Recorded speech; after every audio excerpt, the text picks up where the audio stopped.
Have you ever looked at a list of things and just gotten a hunch that there's something more going on? A hidden message, maybe? A pattern just hiding in plain sight? Well, in the book of Revelation, there's a list of 7 ancient churches. But what if they're not just 7 separate letters to 7 different places? What if they're actually chapters in one single incredible story? Let's see if we can uncover it. So it all kicks off with this pretty dramatic command giving to the Apostle John. He's told to write down what he sees and send it to these 7 specific churches. On the surface, that seems simple enough, right? A straightforward instruction.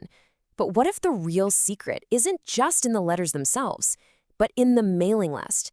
What if those names, Ephesus, Smyrna, Pergamos, are the real key?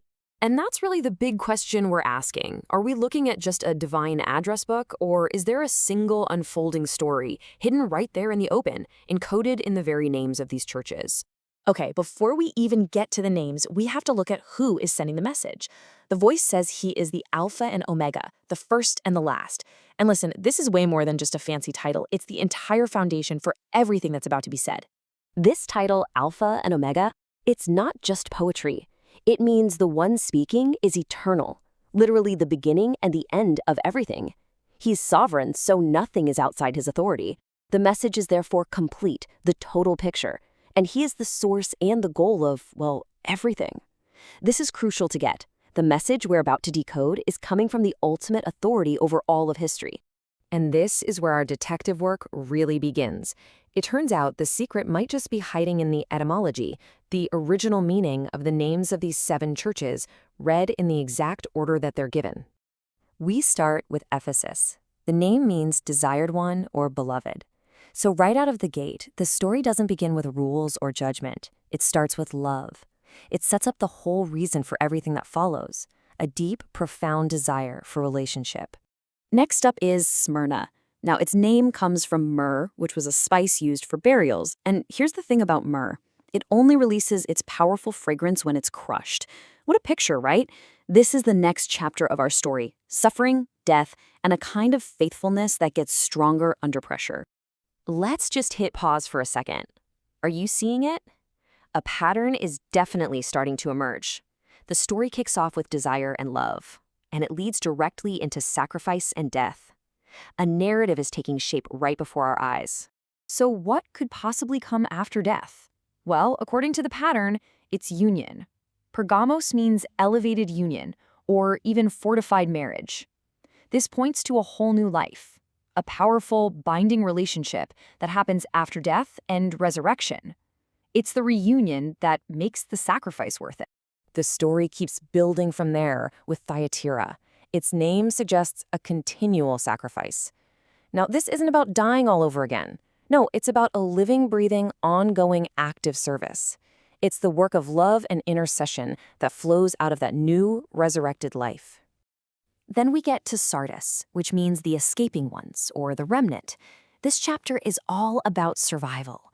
But we're not just talking about physical survival here. This is about passing through a time of judgment and coming out on the other side with real, genuine life, escaping condemnation for good. And what do you find when you've escaped judgment? You find community. Philadelphia literally means brotherly love. This is the beautiful result of the journey so far. A genuine, faithful community held together by a love that comes from a shared salvation. And that brings us to the last name on the list, Laodicea. Its name means justice of the people, or the opinion of the people. This is it, the final chapter, the ultimate choice. Is it going to be our own self-rule, our opinions, our judgments, or the authority of Christ? So when you step back and put it all together, what do you see? It's so clear this isn't some random list. These names, in this exact order, create a complete and incredibly powerful story. Look, when you lay it all out, the story is just undeniable. It starts with God's desire, which leads to suffering and death. But that leads to resurrection and union. This new life then expresses itself through intercession, which allows us to escape judgment and enter into a community of brotherly love, all of it culminating in a choice of final authority. It's a perfect redemptive arc. And what's amazing is, this isn't just a story about a believer's journey. It's a complete unveiling of Jesus Christ himself. His love, his suffering, his resurrection, his rule, it's all mapped out in this sequence. And believe it or not, the pattern goes even deeper. It turns out this whole story perfectly mirrors another journey, one from the Old Testament, the physical path a priest had to take through the ancient tabernacle, starting from the outer court and going all the way to the throne room of God.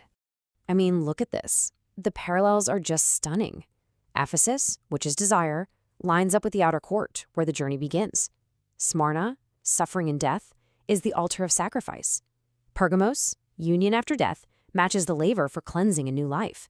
The pattern holds perfectly, all the way to Laodicea, final authority, which lines up with the mercy seat, the very throne of God. It's a one-to-one match. So you've got two journeys running side by side. The tabernacle journey was the physical blueprint, a path of ritual. But the journey told through the 7 churches, that's the spiritual reality fulfilled by the life, death, and resurrection of Christ, the shadow and the real thing. Okay, so this is all really fascinating, but why does it matter? What's the big takeaway? Well, it's because this pattern transforms a bunch of ancient letters into a deeply personal roadmap of faith. It stops being just his story, and it becomes our story. All of a sudden, you can read it in the first person, and it changes everything. It becomes, God desires me.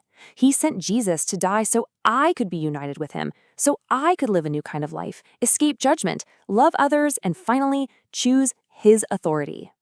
So here it is, the whole unified picture, from beginning to end. Love sent him. Death consumed him. Resurrection united us. Intercession sustains us. Judgment was passed. Love now defines us. And finally, Christ reigns within us. It's one complete story. The ultimate takeaway is just powerful. It means the old rituals are finished. The barrier that separated us from God, the veil in the temple, is torn. The path to the very throne of God is now wide open for anyone who wants to walk it. And it all comes down to that final name, Laodicea, the justice of the people. The entire journey leads to this one profound choice. So the question this hidden story leaves us with is a personal one. Who rules your judgment? The shifting opinions of people, or the one who completed this entire journey and now stands at the door?